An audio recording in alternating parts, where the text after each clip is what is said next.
Hi అందరికీ నమస్తే, welcome back to my channel Umalakshmi Narayana vlogs. ఈరోజు నేనైతే restaurant style palak paneer recipe అయితే చేయబోతున్నాను. సో రోటీస్లోకైనా, చపాతీలోకైనా, బిర్యానీలోకైనా, దేనికైనా సరే అల్టిమేట్ కాంబినేషన్ ఇదైతే. సో దీని గురించి అయితే నేను వివరంగా స్టెప్ బై స్టెప్ చెప్పుకున్నాను. కావాల్సిన ఇంగ్రీడియంట్స్ అండ్ ప్రాసెస్ మొత్తం కూడా ఎక్కడా స్కిప్ చేయకుండా చూసేయండి. So get in to the video. చలో.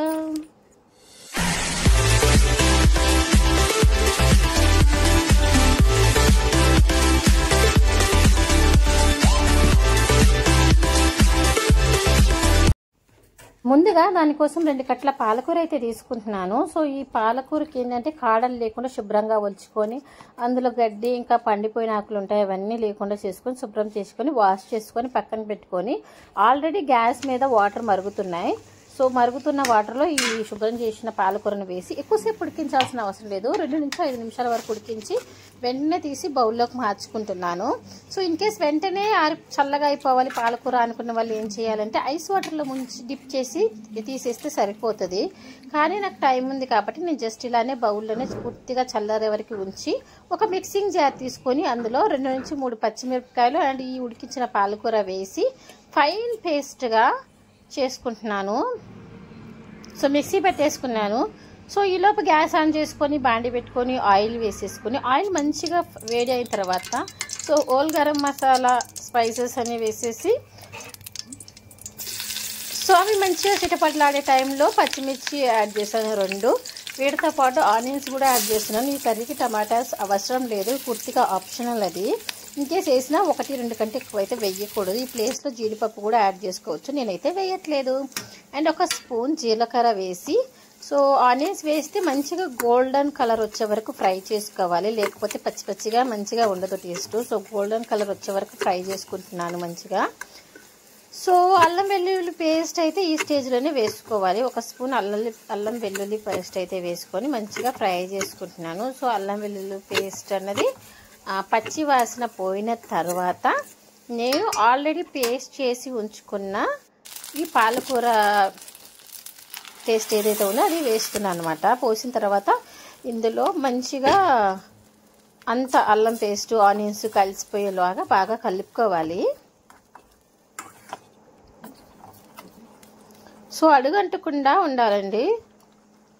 తర్వాత 1/2 స్పూన్ పసుపు అండ్ 1 స్పూన్ కారము. ఒక విషయం అయితే మనం గుర్తుపెట్టుకోవాలి, ఆల్రెడీ పాలకూరతో పాటు పచ్చిమిరపకాయలు వేసున్నాం కాబట్టి కొంచెం చూసి వేసుకోవాల్సి ఉంటుంది. అండ్ జీరా ఇంకా ధనియాలు కలిపి ఫ్రై చేసి వేసుకున్న పౌడర్ కూడా యాడ్ చేస్తున్నాను. ఇవన్నీ మంచిగా కలిసిపోయేలాగా కలుపుకొని తర్వాత 1 స్పూన్ గరం మసాలా అయితే యాడ్ చేస్తున్నాను.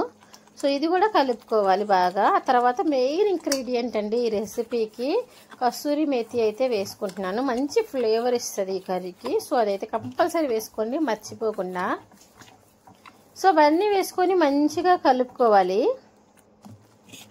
సో ఇలా మంచిగా కుతకుతలాడేటప్పుడు మనం మిక్సింగ్ జార్లో పట్టాం కదా, అదే జార్లోకి కొంచెం వాటర్ వేసుకొని మనకి ఎంత థిక్నెస్ కావాలి అనుకుంటామో అన్ని వాటర్ కలుపుకొని మంచిగా అన్ని కలిసిపోయేలా కలుపుకోవాలన్నమాట.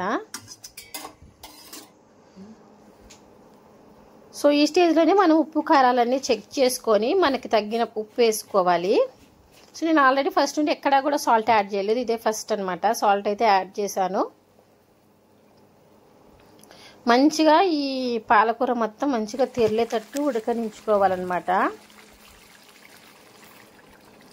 అప్పుడు మనం ఆల్రెడీ పన్నీర్ ఉంది కదా, వాటిని పీసెస్గా కట్ చేసి పక్కన పెట్టినాను, అవైతే యాడ్ చేసుకుంటాను. కొంతమంది అయితే ఫ్రై చేసుకొని పన్నీర్ యాడ్ చేసుకుంటారు, కానీ అవి హార్డ్గా అనిపిస్తాయి, తినడానికి అంత బాగా అనిపించవు. ఇలా వేసుకుంటే చాలా సాఫ్ట్గా ఉంటాయి కర్రీ. చిన్నపిల్లలు కూడా తినడానికి మంచిగా ఇష్టపడతారు. సో 1 స్పూన్ అయితే బటర్ని యాడ్ చేసుకుంటున్నా. సో బటర్ ఖచ్చితంగా వేయాలండి, చాలా బాగుంటుంది ఫ్లేవరు. సో బటర్ని యాడ్ చేస్తున్నా.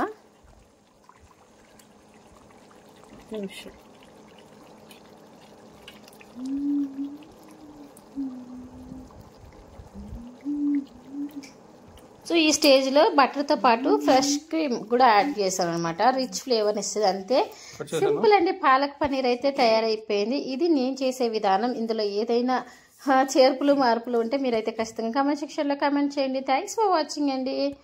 అండ్ దీన్ని నేను ఫైనల్గా అయితే మా ఇంట్లో పుల్కా చేసి అయితే తిన్నాము. సో మీకు నచ్చింది అనుకుంటున్నా. Please follow my channel.